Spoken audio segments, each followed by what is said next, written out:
राबवण्यात येईल।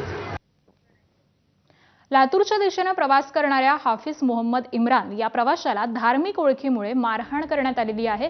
सुमारे 20 जणांच्या गटाने मारहाण केल्याचा आरोप हाफिज मोहम्मद इम्रान यांनी केलाय। तर या प्रकरणाचा व्हिडिओ 11 फेब्रुवारीला सोशल मीडियावरती व्हायरल झालाय।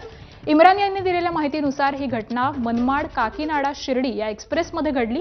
संबंधित रेल्वे हैदराबाद इथल्या हाफिज पेठ स्थानकावरती थांबलेली असताना हा प्रकार घडल्याचं त्यांनी सांगितलेलं आहे। दरम्यान या प्रकरणी दोषींवरती कठोर कारवाई करण्याची मागणी एमआयएम पक्षाने केली आहे। पूरा मामला हुआ है, आपके साथ क्यों मारपीट हुई थी? बस जातिवाद की वजह से मारपीट हुई है और बहुत बुरी तरीके से मुझे मारा गया है, पीटा गया है।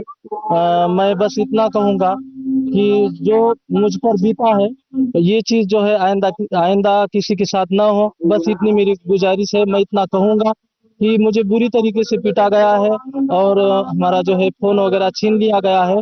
मुझे जो है सिर्फ इंसाफ चाहिए और जिसने मुझे मारा है पीटा है, जो 15-20 लोग थे, बस उनके ऊपर कार्रवाई होनी चाहिए।